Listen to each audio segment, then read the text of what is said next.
it's a long way away. There's time differences involved, you're working in different languages, people are motivated in different ways, so they don't do things for the same reasons. People have different priorities. Do they work to live or do they live to work? What do they place priorities on?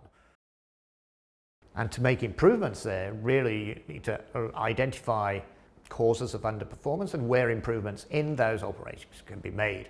You come up with your grand design of what you would like to be, look at where you are now and what is the gap. When you know where you are now and where you want to be, you can develop a plan to get there, execute that, and then test it. Sounds simple, but it's often a long process.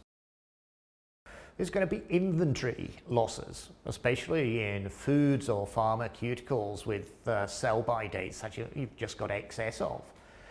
You have underutilized assets, and you may find yourself with surplus employees. So what are you going to do?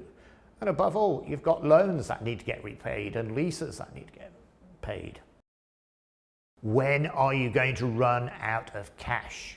Knowing when you're going to run out of cash is really the number one point in managing a crisis.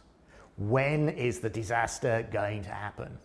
And so coming up with a detailed Xday plan is essential. And here, what you should do is look at your receipts and payments.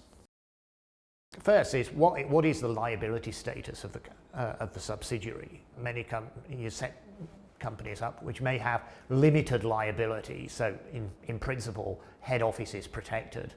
However, that's not the case if you have guarantees or letters of awareness or letters of comfort to the banks that finance those operations. So when you're looking to restructure your operations, really you start from marketplace you are in now. What is the realistic sales forecast that you can expect? Now in some cases, in some industries, this is relatively easy. This could be interacting by video meetings, file storage and file sharing. It can be different ways of online internal approvals, even external with e-signing, so replacing the ink signing and even the Japanese hanko and the corporate stamp.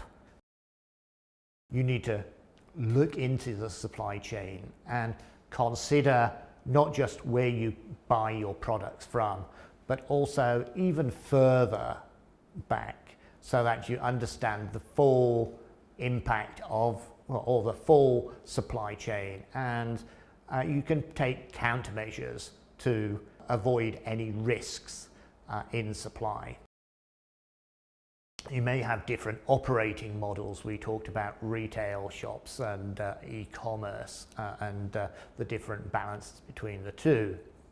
But there's also risks and things to consider in terms of the safety of your employees and the workplace in which they operate. In the past, we've had wars, we've had technology disruption, we've had massive financial crises, which we've all been through. Right? Now we've just got a pandemic. And pandemics are not new, we've had them in the past, just maybe not in the last few hundred years. The best way to predict the future is to prepare for it and to create it. Thank you very much.